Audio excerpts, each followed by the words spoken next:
Welcome into the Stack Shack podcast. My name is Nathaniel. I'm joined, as always, with my good buddy Gabe. We've got an exciting episode. Today, we're going to be discussing the new Batman movie called The Batman from Matt Reeves as director, Robert Pattinson starring, Zoe Kravitz, etc., etc. We got a lot of thoughts on this, so let's just jump in with some kind of initial first impressions, Gabe. Did you like it? Did you not like it? What were your thoughts on The Batman? I really enjoyed it. I thought it was one of my favorite movie I've watched so far this year, probably. Wow. Yeah, we can get into more detail, but I thought it was a solid, very enjoyable movie. Even if you don't like, if you don't like Batman, I don't know if you'd like it. But if you're just kind of indifferent, I still think it's a good. Yeah, it's just a good film. Yeah. Okay. Yeah, I think I'm kind of in the same boat. I really, really enjoyed it. The kind of phrase that I walked out, interestingly, the thought that came to mind multiple times throughout the film, and then kind of thinking about it after I got home from the theater, was the term artistic integrity. I felt like this film was given the opportunity to do what it wanted to do and not feel rushed or not feel forced into trying to be something it wasn't. I thought it was excellent. I thought it was quite amazing. What stood out to you about it that was particularly good in your opinion? I think from a Batman standpoint, right? From what we've seen of other live-action Batmans. Gotcha. It was really, really nice seeing Batman as the detective Batman. Like, I thought all of the scenes where it was him, he's finding the clues, like we're doing this puzzle, I thought it worked well as just a mystery, and then you had this is Batman doing this. Yeah. And I loved that angle. Mm-hmm. And I also feel like something I noticed throughout the film, and then talked about it later. There were 4 of us who watched it. We were the only 4 in the theater. So we kind of talked at the same. The sound design. Ooh. We really, really appreciated how, like, that first scene where you see him as the Batman, and it's just the leather boots thunking, and yet repeats throughout the film. Like, you can hear the sounds of his leather suit. I thought all of those were really good, and even if it's Gotham being completely dark all the time, I thought the way they used the lighting, the little lighting there was, was also especially, it added to the atmosphere and the tone of the film. Yeah, absolutely. I think, for me, I think it was the same kind of ideas.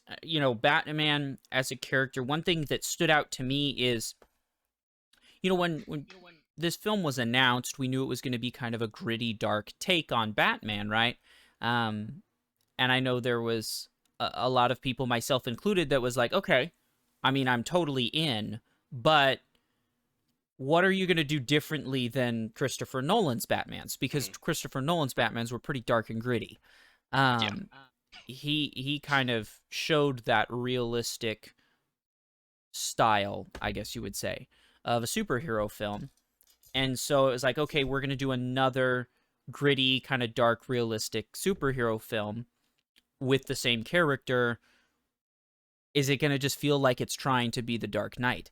And to me, it really wasn't.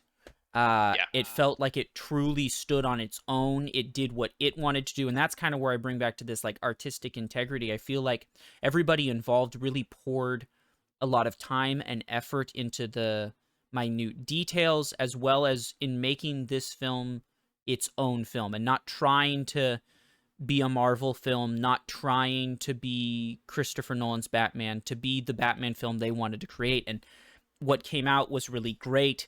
To kind of piggyback a couple of your thoughts, the detective stuff I thought was great. I absolutely loved the feeling of the film. To me, it was very much a classic noir. In like the grizzled detective, the femme fatale. It really played itself out as like a classic noir, but with a little extra zest on top because it's Batman and the Riddler and all of that. But like it's so like stereotypical of a film in that genre to open with a voiceover was a big part of that genre, and it opens with this voiceover of like Batman explaining things and coming in, and it just, to me, it made me really happy as a big fan of that genre.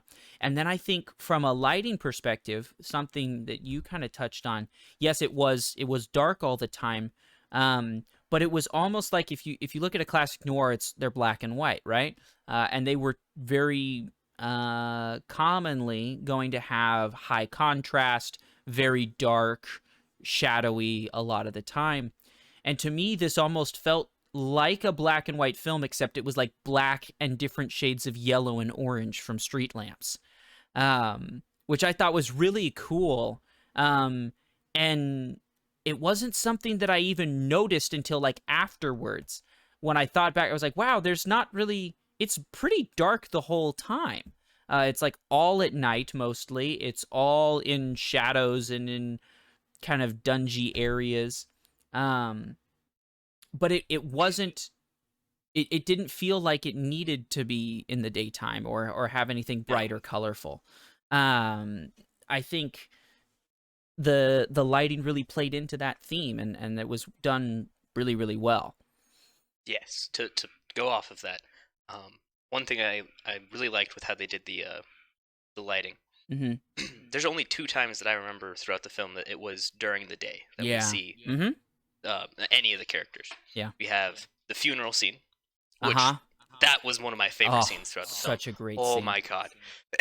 Such a great scene. We'll go into that more. But then at the end, very end of the film, when he's rescuing people after the Riddler's final move, when he's like, I have to become hope, not just vengeance. Yeah. And that's as the dawn's breaking over the ruined city. I thought that was very thematically appropriate for how his character development throughout the film went. Yeah, absolutely. Let's kind of zoom in here. I want to zoom in for a second because it is going to get compared and contrast with the Nolan films. As a Batman, what did you think of Robert Pattinson's portrayal of both Batman and of Bruce Wayne compared to some of the other, actors that have played that character in the past? I thought he did a completely fine Batman. Okay. And Bruce Wayne. Okay. I liked, especially this is a different era of Batman than we've seen in the past, right? True. In the first Nolan film, it was his origin and then him becoming like his first big challenge as a Batman, right? Yeah. Now we're at I'm still just like vengeance. Like, it was a different era of Batman, so I appreciated seeing that, and I think Pattinson does a very good job of showing this different part of Batman's character progression. I thought the bat suit was great. The bat suit is amazing. And I liked how I think this is another, they're going to get compared to Nolan for it, but the very brutal kind of fighting style Batman had in this. Compared to, we've had, very ninja-like Batman, etc. But this was very much like Batman from The Dark Knight, where he's just like the Krav Maga. So I can see that being a comparison. I thought it fit his character though. He's here to be fear. It worked really well. Yeah. I had no complaints with his Batman or Bruce Wayne. Yeah. I liked we didn't see much Bruce Wayne, but it was very much I'm the reticent orphan of the rich. Yeah. They didn't play into the playboy stereotype that he has in other films. That's true. Or other narratives. Yeah. Yeah, I think I personally, what we saw, so I guess I'll start with the Batman portrayal. I think Robert Pattinson did an amazing job as Batman. I think he fit this version of Batman very well as far as his portrayal. It made sense. There was some growth. It was, Batman's not, he doesn't talk a lot, doesn't have a lot of dialogue, but you can still see a lot of character growth throughout the movie for him. I think he delivers everything really well. I think the Batsuit is absolutely incredible. His suit to me feels like Batman. Yes. I loved the focus on all the gadgets. Like he Mm-hmm. has all these gadgets because like growing up with, the Batman animated series and just, kind of being a Yeah. fan of Batman as a kid, it was his like utility belt was the cool thing, right? Because he had all these gadgets on it and they could do all these different things. And I felt that was really cool because there's so many moments that I felt pulled straight out of like classic Batman lore of the different gadgets and grappling hooks and things that he had and used. Mm-hmm. Um, and Like at the I end, we see him with the he pulls the batarang off of his chest, yeah, or to one. cut Well, not things the and end, then but he yeah. puts it back and it's like, oh, this is cool. This is really Mhm. cool stuff. Um, we don't see Bruce Wayne like at all almost. There's like just a couple of moments just really with Alfred, which is which is different than previous Bruce Waynes and Bruce Waynes that we've seen in the past, the Nolan films and films before it too. You see more of Bruce Wayne, Mhm. the character, but I was fine with not having a lot of Bruce Wayne. This really was about Batman, not as much about Bruce Wayne.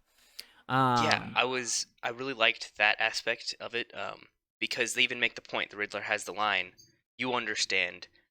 This isn't my mask. My mask is my my real yeah, name," that was kind of which that is a big confrontation yeah. there.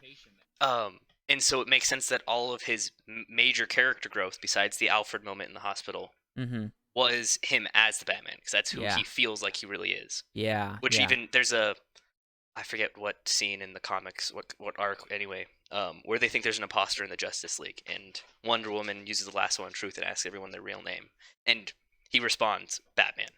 Like Hmm. that's who he believes he is in Yeah, personality, like who he truly is. So yeah. I thought it added to his character a lot in this film. Mm-hmm. Mm-hmm. Absolutely. Yeah, I think it totally made sense for his character, and I'm totally fine. And you know what? In sequels, which I'm pretty sure we're gonna get some sequels based on the ending, um, we'll probably get a little bit more of Bruce Wayne. I think it'll be interesting to see. We have this arc of him going from vengeance to I need to be a sign of hope, right? I wonder if that'll tie into maybe I need to use Bruce Wayne a little bit more.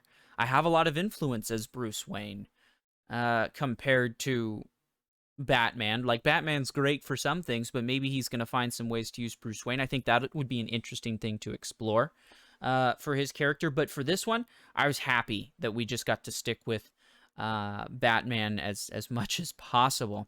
What did you think story wise, Riddler as a villain, um, and just how the twists and turns worked in the film? What did you think of that? I I think this is another way they're gonna compare it to Nolan's The Dark Knight, Yeah. because I felt like he had a very similar vibe to how Heath Ledger's Joker felt. Not As necessarily him yeah. as a character, but like his approach to dealing with the Batman. Mm, Um, like unlike the Joker's approach of "I'm gonna make you break your morals," the mm-hmm, Riddler was like "You're going to help me do like." There was that difference of he thought he was on his side, mm-hmm. or was trying to get Batman on his side. Yeah. But it was the similar approach of "I'm gonna put you in these situations where you have to make the difficult choice." Mm-hmm. Um, and then how he set up like the different there's this situation, like that kind of thing. But I thought the Paul Dano's performance as the Riddler, especially in that final scene, you Mm, really kind of see how he is. It's a different kind of psychotic than the Joker works, and yeah. I thought they there was a it's a hard line to toe, but I think they did it well. Yeah. I really liked that final scene with him in the prison, not Mm. just with the Batman, but when he's talking with the unknown prisoner. Um, I thought Who that was we're really pretty good. sure we know exactly who he is. Yes. Um, we'll get into But that later, but go ahead. um, I also really like how when they set up all of these clues and the different Riddler puzzles, Mm-hmm. you could Batman definitely could tell what's going on, and then at the end where it was he thinks the Riddler knows what his real identity is. You can see how that skewed his perception of the riddle, and now he's yeah. He would have gotten it, except he's off. He thinks it's going in a different direction, and so that was I liked that as a big reveal at the end, that it was like Batman was thinking he was too smart. Yeah, he kind of got full of himself a little bit, like he could figure it all out. Well, not that yeah, exactly. And I thought that was a good ending to it, and then because of that, you're got put in this situation. I thought that was I liked the Riddler. I liked his vibe. I thought all of his video scenes very reminiscent of the Joker. Very reminiscent, yes. But I thought it worked well. In the tone. Yeah, I think Paul Dano did a really good job of making the Riddler into a different character than Joker, right? Like it would be very easy. And I mean, Joker and the Riddler kind of work together a lot too, right? Yeah, they are similar villains, and they're similar villains. So it's a fine line to portray him without just making it look like a Heath Ledger or a Jack Nicholson ripoff. And I think he did a really good job of that. Yeah, I remember Hannah after the movie was like, he just had the way he smiled, like when they get him at the cafe. Yes. That was so. It was just like he took a frown and literally turned it upside down. Like the way he did that. Oh, so creepy. Paul Dano, in my opinion, is like, and I mean, I'm pulling this from, like, if you watch him in There Will Be Blood, right? I was reminded of his role there a few times. He is just disturbing. Like, he is able to play that disturbing role so well sometimes. And yeah, he just kind of evolves into a character really, really well. And I think he did a really good job with Riddler. I was really impressed with the twists and turns of the Riddler's riddles, so to speak. I felt like it did keep the audience guessing a little bit. It wasn't too obvious, but it also did not feel to me like sometimes, and this is one of my complaints to some degree with, like, the Sherlock series from BBC with Benedict Cumberbatch. Thank you. I just blanked in the moment. With Benedict Cumberbatch, I felt like in that show, sometimes Sherlock would just come up with the answer, and you as the audience were like, well, how the hell did you get to that? And he just felt like a genius who could just pull it out, and it just happened to always be right. You know what I mean? And I think that can be dangerous when that's an easy trap to fall into whenever you're doing a detective style show. You need to bring the audience in so the audience feels like they're helping solve the mystery, right? Yes. While also not making it too obvious to the audience where they're just going to instantly see it coming from a mile away. And then you also need to make it so that the characters in the show see the same kind of things as the audience and kind of solve it along with you, rather than the characters in the show just, like, figure the whole thing out and the audience is sitting there going, oh, okay, I guess. Yeah, sure. I'm glad that turned out to be right. I don't know why they thought that was the way this was going, but they were right, and okay. And I think they did a really good job with that. I was really happy with the length. I felt like it could have been easy to do the Riddler and, like, after the first couple riddles just be like, there's the end of the movie, but I felt like it was cool that it just kept going on and getting a little deeper and a little deeper and a little deeper. And it didn't feel rushed to me, which was cool. It wasn't like they instantly solved every mystery. There was time that had to be put in. You got to see kind of that process. And that's where I go back to this, like, artistic integrity. I feel like the whole team didn't rush themselves. They were like, well, no, we need to take this amount of time. I don't care what the total runtime of the film is, right? It's 3 hours, which has been criticized by some people. A 3-hour movie, that's a long time. Well, I think, to me, I loved it. I felt like they didn't rush anything. They didn't, leave things out that were important. They really did a really good job telling the story in its fullness, without having to jump over things or just like quickly explain things or give a bunch of backstory. You really got to feel out both Gotham, this version of Gotham, as well as the different characters that were living in it. Yeah, I thought I never had a problem with the pacing.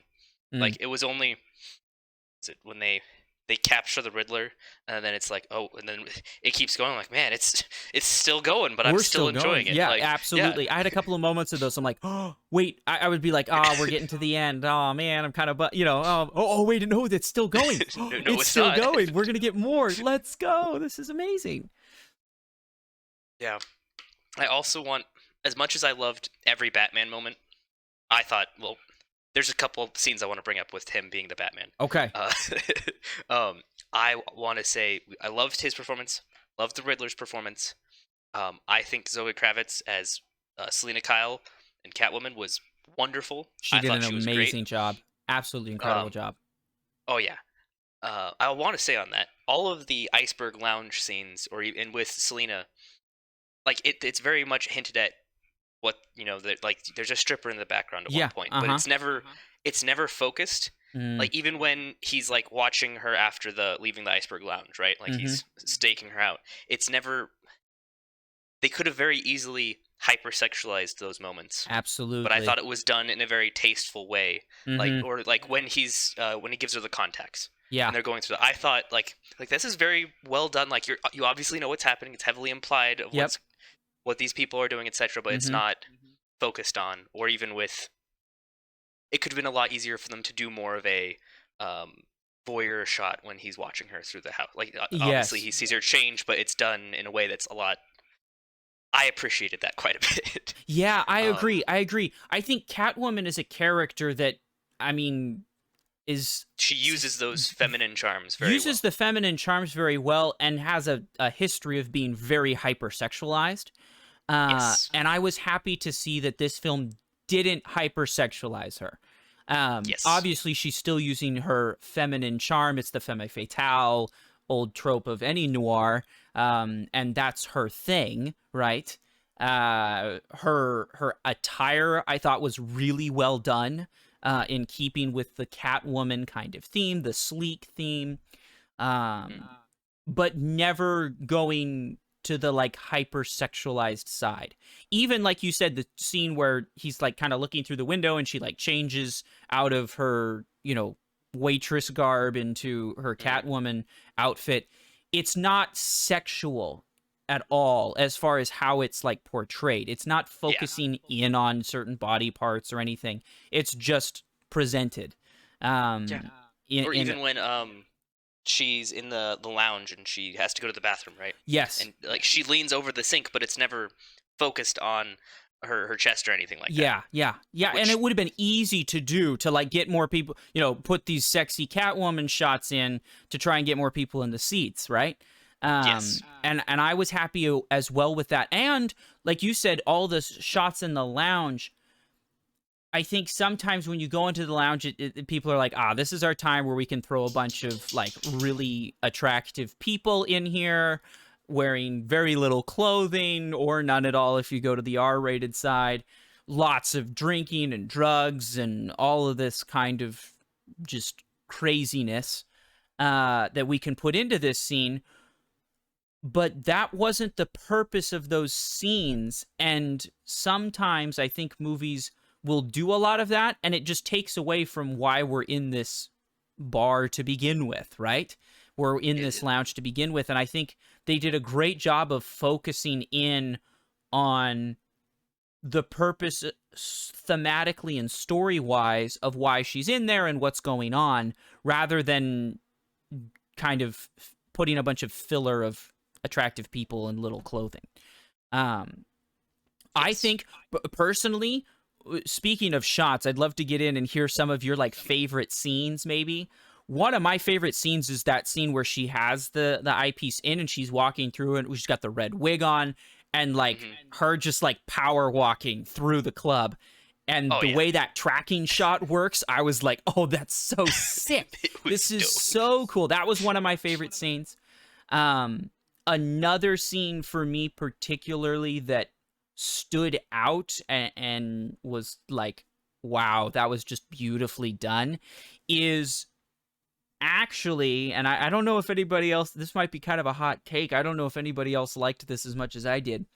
The shot after Batman falls at the end of the film and he crashes into the water and he goes underwater.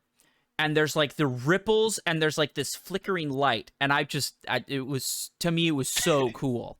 A lot of people are going to focus on the scene shortly after that where he's got the like flare and he's leading some people out of the wreckage as a cool scene, which was also a great scene. But to me, the shot of him like after he immediately after he gets submerged into the water was super cool to me. Any scenes like that stick out to you as like, oh, that was just freaking awesome? Both of those I really liked as well. Mm-hmm. They used it as a trailer scene, but I want to say it is still the sick scene. When he takes out the power in the iceberg lounge, comes out of the elevator. Oh my goodness! So that sick. With just lit by the bullet, like the gun flares. You know, some cinematographer was just so excited to shoot that scene. Like somebody sat down and was like, "Okay, I got an idea," and they're like, all right, let's do it. And that whoever came up with that concept is so proud of that scene, and it's so cool. It really is cool. It landed well. The other scene that's used in the trailer that is absolutely fantastic is when the Penguin is flipped over and Batman's walking forward with the cape going in the back and the fire behind him. Oh yeah, that's your poster right there. Oh, that scene. I loved that whole car chase scene. I thought it was shot in a... Like, you didn't get any of the, we're seeing both cars from the helicopter view. We didn't get the... them turning the corner and... That's a great point. It was shot very differently. It was always, like... We got lots of, on the ground next to the car shots. Mm-hmm. Or from the dash cam kind of thing. From the dash cam. Yeah, it was all, like, it felt in the vehicle the whole time. Yeah, or like right next to it. Mm-hmm. And I thought that added like this different feel to it, especially since most of the shots were like, we didn't really see Batman's face for most of that car chase. It was mainly the Penguin, and it was him. I can't shake this guy. Yeah. And with just Batman's, relentless. I also, on that note, part of this scene I really liked, not just the cinematography, because I thought the shots were great. Yeah. Especially the like the final scene after he's flipped, great. How they used the score there. Oh my goodness. Word. Michael I can't say his guy. I'm not gonna say it right. The composer. The composer. I thought his leitmotif for Batman, the little like 5 notes. They used it so well in that scene. They did. In that whole car chase. Every time Batman hit the Penguin with his car, it started on the first of the 5 notes. Oh. So like that final flip right then, and then you have the theme again as he's walking towards him. Yeah. Oh my goodness. His theme is menacing in this. It is. Like, it's still horns, so like we associate like the horns, like a horn symphony as hero sounds, just from like you see that with all of the Avengers themes, all of that. And then they make Batman's just this very dark organ cello, like it's very gothic and menacing, and I loved that feel, especially for how this scene's all about the Penguin trying to get away and he just can't. He's just it's just relentless, an unstoppable force is chasing him. And I loved that. It fit with his I'm going to instill fear as a weapon, and I thought that was great. Yeah. Oh my goodness, that scene, we could talk about that scene for hours, I feel like. So good. To me, one of the things that really stood out, the sound design in that scene of the vehicle, of the Batmobile, is absolutely ridiculous. There were multiple moments during that scene where I audibly said, wow.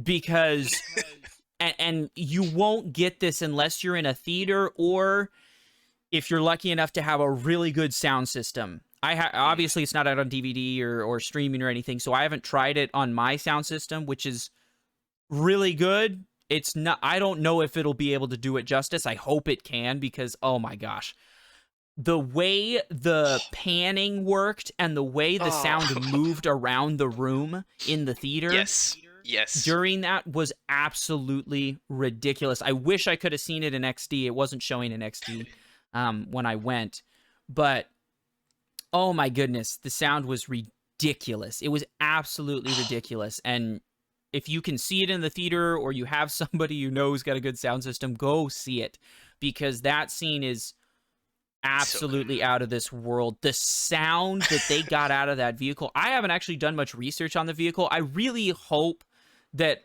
a lot of that sound was actually from the engine that's on the vehicle.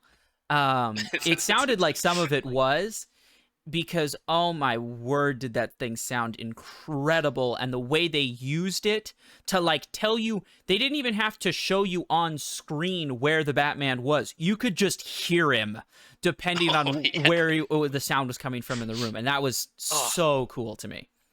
Oh yeah, I want to highlight the sound design throughout the full movie again, because like I remember the when they're going through the Riddler's room and then they find the bat right in the cage. That sound, like the inside the cage shot, and you can just hear the bat like all around the room. I thought it just added this extra tenseness to the scene. Tension, and all of these every scene with the Riddler, all of his videos, like it had that same feel where like we're gonna highlight these just dissonant sounds while he's doing like his final live stream, right? That video, the heavy breathing you get in there, it just adds to his unhingedness. I loved that. And then we've already talked about the boot sound effects. The suit sound effects, the combat sound effects too, like the every way the punches felt hit, visceral. Yes, absolutely incredible. Mentioned at the beginning, but another scene I want to talk about: the funeral. The funeral scene. Yep. And I think that also plays into the sound and I love the pan shots they did throughout that. Like as he's looking around, I loved that aspect. I like how in those pan scenes we get a lot of you get a lot of the ambiance sound of the crowd talking, but it's very muted because he's not focused in and out at all. It's very much good point. You can tell he's not really there for anything other than he's Batman. He's looking like Bruce Wayne, but he's in Batman mode. This is the first thing I saw of the Batman was the funeral trailer. And I was just looking forward to it the whole film, and then we get to it, I'm like, this is even better. Like, so good. I don't know what else to say about this scene other than I loved it. I loved him as the Batman afterwards dealing with I can't remember the DA. Yeah, that scene is really good. I love that, like, everybody's backed up. They're like bringing the bomb robot in, and Batman just walks up. Like, it kind of brings into this, like, Bruce Wayne at this point, 2 years into this Batman experiment. He doesn't even care anymore. You know, like, there's just this matter of he kind of has a little bit of a death wish. He doesn't know if his work is meaning anything, right? And that's one of the main themes. Has he actually done anything? It was really cool, really well done. The scene where everybody runs back and there's just the silhouette of the Riddler standing up there on the balcony. So well done. Just so shocking, and like you said, leans into that unhinged nature. But also keeps you can tell he's there because he wants to, like Batman said, he has to come see the end, end result of his crime. But then he has another plan. Like, he gets away, all of that. Loved that. I talked about how Zoe Kravitz was great. Yes. I want to say Jeffrey Wright as James Gordon. I loved James Great Gordon throughout this job. whole film. Oh, this James So Gordon good. is so good. I like He's how it so kind of good. became not necessarily a buddy cop, but definitely I think it worked. It's partnership. Absolutely. Yeah, the partnership. I really liked their dynamic throughout the whole film. Mm-hmm. I thought that was very well done. Yeah. I liked the jail scene. Oh, super good. Yeah. Super good. I really enjoyed Gordon's character and how it was portrayed. I honestly, the casting in this and everybody, and this is, I'll go back to my term, artistic integrity. I feel like everybody on the cast really put a lot of effort into becoming their character. Zoe, amazing job with Catwoman. Right, James Gordon, great character. Falcone, great character. Serkis as Alfred, I thought did a really good job. We don't get as much Alfred, and Michael Caine is just kind of the goat of Alfred. He's Alfred in my brain. It's hard to get him out, but I think Serkis did a cool new rendition. Again, doing things. It didn't feel like a Dark Knight ripoff, which is what everybody was worried it was going to be, and it really doesn't feel like that to me. Serkis, I thought, was very good, helping solve some of these puzzles and things. Falcone, right? It's John Turturro, right? Yeah, as Carmine Falcone, I thought was really good. Penguin, Colin Farrell. You don't even recognize Colin Farrell in that. Not at all. Not at all. The whole time I was like, this guy seems familiar, but I don't know who he is. So amazing job there. Everybody was great. They all really embodied their characters really well. I loved John Turturro. I thought his Falcone was just excellent. I want to see more of him. Oh, yeah. And hopefully we will get, we won't get it. Spoilers, sorry. We doesn't look like we're going to get any more of him. But for his on-screen time, he just smashed it to me. I want to see him in another mob movie where he gets to be the mob boss. I think he's just a great actor for doing that kind of role, and it's something I want to see more of him from. Oh, yeah. Let's Totally maybe talk for just a moment. No movie, I don't feel like any movie is perfect. Maybe this is an exception. Maybe this one is. But are there any things that you are like, well, I think this could have been done a little better, or this was maybe a troubling spot for me?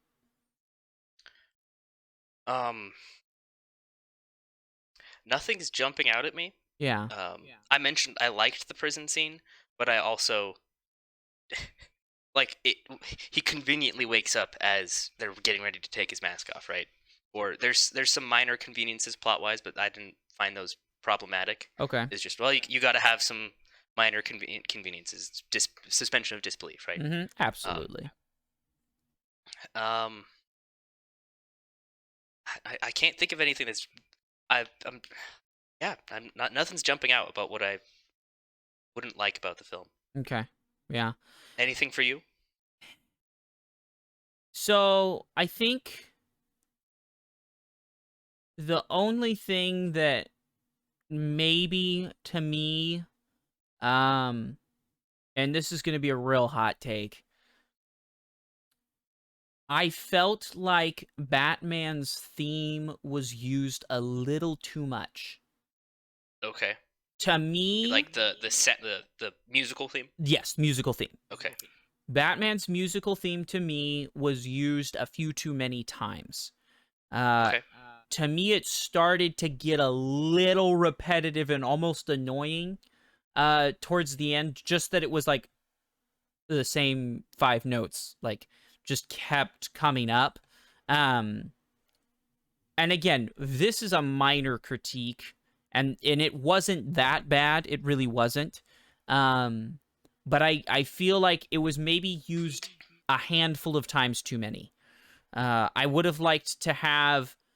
there was a quick blip of Catwoman's theme that was used at one point that I was like, oh, that was cool. I liked that. I felt like there were some opportunities maybe where a different theme could, like, it needed like one other theme A better balance to balance it out just a little bit, so that it wasn't just the Batman theme over and over and over again in a couple spots. That's, I think, the only thing that really jumps out to me. The only other potential minor critique, and this, to me, this isn't a critique. I guess what I'll say is I could understand how some people would go, it's a little slow. To me, I think the slow, methodical part is why it's so great. I loved that aspect. But if you were someone... the detective element, the noir themes that it's going for. Yes, exactly. I think if you were coming in with like a Marvel movie expectation, or like even the previous couple of DC movies, if you're like, yeah, I love Aquaman and Wonder Woman, I'm excited for the Batman. It's a very different film. Yeah, this is a very different vibe, and I think if you come in with the right expectations, the slow, methodical, nuanced pace is incredible. Incredible, and a huge asset, and one of the best parts of the film. If you come in with the wrong expectations, I could understand why you might have a critique on that. But my counter to that critique, which has been one of the more common ones, is it's a little long, or it's a little slow. My counter to that is it's supposed to be. And that's where I say that artistic integrity. It's not trying to be a 2-hour action flick. That's not what it's supposed to be. This is a 3-hour in-depth character study of Batman, and of Gotham, and of these people, and all of these kind of relationships and things. I thought it was incredible. I loved the slow-paced. I loved the noir sensibility. But I will say, if you don't come into this expecting Marvel. Don't come into this expecting Aquaman. Don't come into this expecting Wonder Woman. Because you're not going to get it. And to me, that's a good thing, because I think that kind of style is really played out and getting really repetitive at this point. So to do something new is interesting. To kind of wrap... Oh, go ahead. I guess one thing I might say as a critique, it leans in heavily to some of our already understandings of Batman as a character. Mm-hmm. I felt like they could have done more with Alfred to get that more of an emotional impact when he is almost dies. Mm-hmm. Maybe a bit more of Batman with Catwoman. But I actually thought that was I thought that one was done very well. I thought that was good. Yeah. I would have liked to see more, but that's not... I didn't have an issue with it. Mm-hmm. I would say the main thing was that it didn't feel like there had been enough moments between Alfred and Bruce Wayne and Alfred to get that emotional impact. I would agree. That might be the one thing that was a little undeveloped. If you're a fan of Batman, it hits you hard because you know who Alfred is, right? But you know how it works. You know how it works. You've been through this before. But to have it done just in this film, I think that would be a fair critique of maybe something to improve on. Again, we've spent like 10 minutes talking about things that we're critiquing, and we spent 30 minutes talking about how incredible this film is. So that should kind of show you we're like kind of grasping at straws here to find critiques. But I think it's fair to have some critiques of every film. I don't think any film is perfect. To kind of jump in real quick to kind of maybe as our last kind of focus in lens for evaluating this film, what do you think about this film as a part of what seems to be some potential trilogy or some potential sequels, I should say?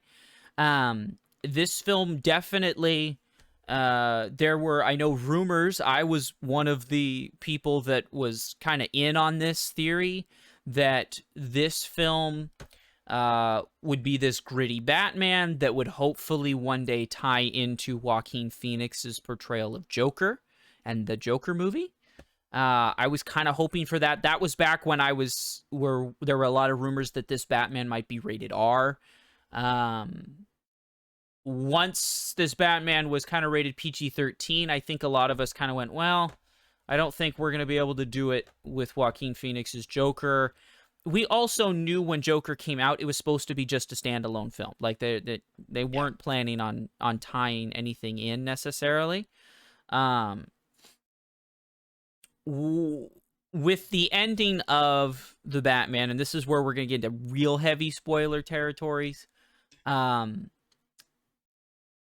We basically have removed the possibility of Joaquin Phoenix's Joker, right? Yeah. But we did introduce a different Joker.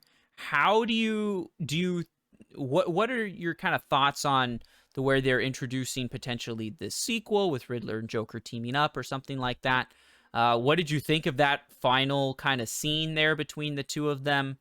And the future of maybe a sequel and maybe a couple of movies based off of this Batman. I can see it happening. I think I like the idea of seeing the Batman villains team up in a Batman of this like style Batman film. Yeah. I think that would be very interesting. I was hoping they wouldn't go into the Joker though. Interesting. I understand he is Batman's biggest villain, but I feel like I don't know. I like how they didn't do Batman the Joker for the first villain. Yep. Knowing that we got to build up to him, we got to establish that hey, we're gonna do a good job with that villain. Mm-hmm. Let's show that we can do a good job with other Batman villains. Mm-hmm. You got to earn the Joker. Exactly, we got to get up there, especially with how good the last. Okay, I'm not gonna say Jared Leto's. Yeah, but that didn't happen. No, yeah, the dedicated Batman Jokers, like the actual Batman movie, not the Suicide DC Squad. Universe one. Yeah. Yeah. With how good they were, I feel like you have to show that we're going to do a good job before you can get up to that. Mm-hmm. I think they have done that, but I was still hoping they would stay away from the Joker in that where this is still early Batman. I know the Joker is always his main villain, but it's one of those where it's like we've seen it so many times now. I would rather them explore a different villain, and because Batman has a lot of very interesting villains. I would say Joker's easily the most interesting. Mm-hmm. But it's kind of like how we feel about the Spider-Man films. We can't just keep bringing back. Like how many times we've redone Spider-Man at this point, and brought in the Green Goblin or like his big villains. Mm-hmm. I am excited for it. I think they could do a great job. I was just hoping they'd go a different direction. Interesting. I wholeheartedly disagree, but it's because the Joker is my favorite villain of all time. That's completely fair. And so the way they introduced him to me in this final film, or in the final moments of this film, was so incredibly great, because he just starts talking and you're like, who would be talking to him? And then he makes the and once you're on top and then you become the clown. And I was just like, oh, I'm so excited. Well, and I loved the final. He's like, he asks the Riddler a riddle, like, yes, what do you have? The less you have, the more one's worth. I thought that was such a good, like, oh, okay, you're teaming up, but now that's very much. That was very good for the Joker. Yeah. That's totally his vibe. That is his vibe, and he's going to manipulate Riddler, and he's going to kind of grab onto him. The actor that plays him does just such an incredible job to me. Even in just a few moments, I'm just so excited. And I know there's actually a deleted scene where the Joker talks to Batman. I haven't actually gotten a chance to watch it yet. I should probably do that after we finish recording this podcast. But I'm just really excited. I love the Joker. You say the Joker's in it, I'm gonna show up. I love him as a character. I think he's such a great contrast to Batman. He's the perfect antagonist. and you're right. We have had so many great Jokers over the years. You know, we all immediately think of Jack Nicholson, Heath Ledger, and Joaquin Phoenix. All did amazing jobs, I think, of playing the Joker. And Yes. I'm excited for this new portrayal of him on film. I like the idea of a team up.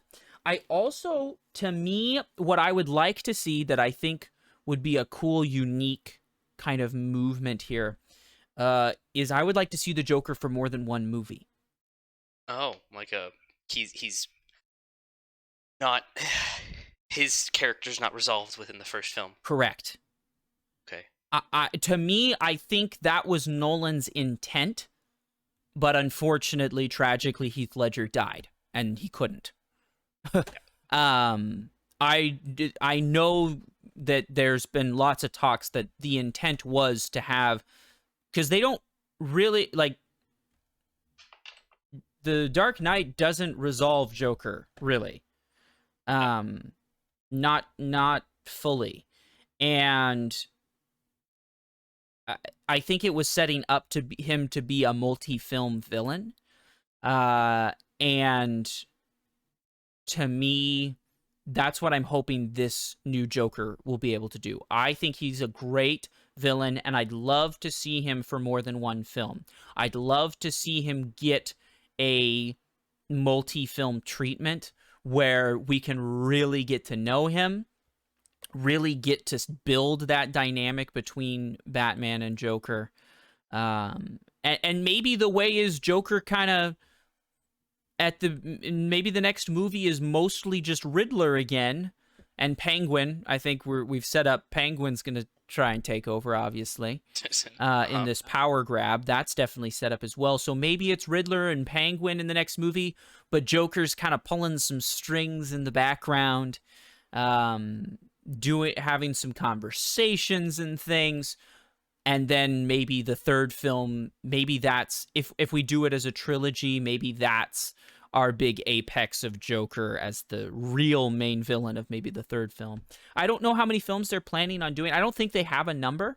I think this first one was definitely a bit of a test run of like, okay, we're going to give you standalone Batman. We're not going to make you pull him into other, universes and things, which I think is a good move by DC. Unfortunately, their next few movies are all going to be intertwined again, which frustrates me. You need the standalones first. I think they're still going to continue trying to do Aquaman, and they're doing the Flash and Black Adam and stuff. I mean, I hope they're good, but to me, they just feel so cheesy and overdone at this point. I think focusing in more on the Batman, letting him have his own series. If they try and bring him into a movie with their cinematic universe, I'm going to be very upset.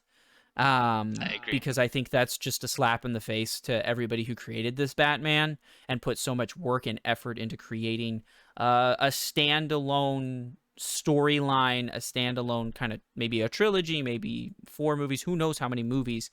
I think they've set up a good team that has the potential to go for a lot of movies on their own, and that's what I hope they do.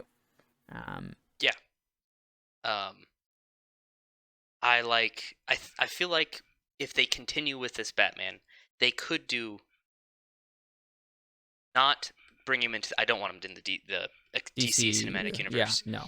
But I would love if they start bringing in some more of, like, they mentioned Bloodhaven at the end. Bloodhaven is the city that the first Robin eventually goes off to. That's right. And that's his city to defend. That's obviously down the road when he's not Robin anymore. Yeah. But like they have some little nods like that for comics books fans, great. We just love having that little nod, right? Like us with Star Wars. Yes. Yes.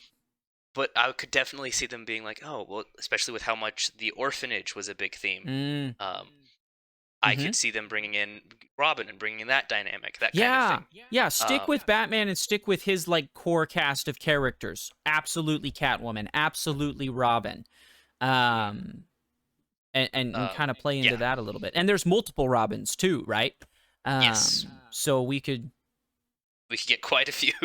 There's plenty of characters there to kind of flesh out more stuff with. I think that's a good point. Without going into the cinematic universe. Mm-hmm. And I would be completely fine if they take some of those extended, like, these other characters and bring them into the cinematic universe and just have it be like, oh, Batman would kill me if I did this or something. Without bringing in this Batman. Yes. I feel like there is another Batman in that universe. We've seen him before. And to be fair, that I think Ben Affleck actually did a really good job as Batman. I think he was just handed absolute crap to work with. Yeah, and not a good script. There's only so much you could do as an actor. His portrayal is fine, I think. He just, storyline-wise, those movies are such a hot pile of garbage, in my opinion. It's not his fault. It's not any of the actors' faults, really. No. I think Jason Momoa, does a pretty decent job as playing Aquaman. Aquaman is just not that good of a movie. And that's unfortunate. So I'm excited for this cast of characters. I'm excited to see the future. As a total fan of Joker as a villain, I'm so excited to see potentially a new portrayal of that, with a new actor. And I'm excited. I came out of that going, oh yeah, this was a good movie. I can't wait for the next one. Yeah, just you get out of it, and it's not like you have to sit there and stay with it. Like, I think there are definitely afterwards, like, looking back, there are definitely some things like, oh, that's interesting, like sitting with the movie. Yeah. But it was just one, like, you get out and you're like, that was just really good. Yeah, that was really good. Just a really solid movie. I really enjoyed it. Really good movie. Yeah, and I don't feel like something that's happened to me, like, with Marvel movies recently. I get out of them and I felt like I just, like, went to work. Like, all right, I gotta go see Spider-Man so I know what the heck's going on in Doctor Strange, so that I know what the heck's going on in Scarlet Witch, and so I know what the heck's going on, and I watch it and I'm like, okay, all right, what's next? I gotta, like, let me get my storyboard out here and figure out what's happening. Like, it's almost feels like a chore now to go see anything Marvel. I'm still seeing everything Marvel. Because I'm a part. I have the benefit of, I have watched everything up to this point, so I do understand what's going on. But the reason I go see Marvel movies almost at this point is because I'm like, well, I don't want to get left behind. I'm in this far. I guess I better keep up with it. Whereas this was new. It was fresh. I just was, I enjoyed it. I had fun. I went to the theater. I enjoyed the film. I had lots of exciting moments. The first shot of the Riddler, where they're in the apartment and, like, he's not there, and then all of a sudden you just see kind of like a black silhouette of him with his mask and everything. I was like, I literally went, whoa, in the theater. There were some cool moments, and I just enjoyed myself. Yeah. I had a very great time. I would recommend anyone go watch it. Yes, absolutely. If you like, I would say go in with, this isn't a normal superhero film. This is more of a don't expect Marvel. Noir. Yeah. You still get, like, there's plenty of great action sequences. That really fit the tone, which is perfect. Highly recommend. Yep. Absolutely. I'm going to give it a 9 out of 10 overall. I was as well. Look at that. 9 out of 10. Yep. Solid. Now, great film. Last question. Okay. This or The Dark Knight? Okay. I got asked this question by my friend who was with me in the theater. He's like, okay, I want you to compare Christian Bale's portrayal of Batman and Bruce Wayne versus Robert Pattinson's portrayal of Batman and Bruce Wayne. Specifically Dark Knight to this one. And here is my statement. I think it is absolutely unfair to compare this movie to The Dark Knight. If you're going to compare this movie to any of the Christopher Nolan movies, you have to compare it to Batman Begins, in my opinion. And this movie is much better than Batman Begins, in my opinion. Yes. Dark Knight is easily the best of the Nolan trilogy. It is. Now, I think, and the reason I say it's unfair is, well, one, The Dark Knight is on a lot of people's like top 10, top 5 movies of all time, just period movies. So like, it's unfair in that level of like to take basically one of, by most accounts, in fact, I would say almost everyone will say that's the best superhero movie of all time and like instantly try and live up to that. And I think this movie did a good job of not trying to. It just did its thing and didn't worry about whether it was living up to The Dark Knight or not. But more importantly, I think The Dark Knight is the second movie. The Dark Knight, you can't... The Dark Knight, some of the things that are done in The Dark Knight, you can't do in the first Batman movie. You have to build up to it a little bit, right? Bruce's relationship in The Dark Knight. If you just dump someone in on that, it doesn't have the impact it's supposed to. It still is an incredible movie, and Heath Ledger's performance is one of the greatest performances of all time. And Joker is probably the best, is in my opinion the best villain of all time. Again, that's why I say I don't think you can compare this movie to The Dark Knight. I don't think it's fair to, because this movie does not have the advantage of having the Joker as a villain. The Joker's the best villain, just period. And so if you don't have the Joker, then you can't compete with it. In some respects. It also doesn't have Heath Ledger's performance, which is just one for the ages. And so I think it's unfair to compare a movie that is trying to launch a series versus a movie that was put out right in the middle of a series. I think it's also a little unfair to compare between the two. They have different villains, right? They are different movies, and I think that's a good thing. As far as which is better, I still liked The Dark Knight better. It's probably in my top. I would say it's probably definitely in my top 10 movies of all time, and this movie was not in. I don't think I would put this movie quite in my top 10 of all time. Like, that's a really hard list to get into. You can be a 9 out of a 10 movie and not... I guess it's the difference between a 9 out of a 10 and a 10 out of 10. I've given out, like, only a handful of 10 out of 10s in my life, and The Dark Knight, to me, is one of them. This movie is not quite as good. Now, all of that being said, this next Batman movie could. I think it has the potential to be.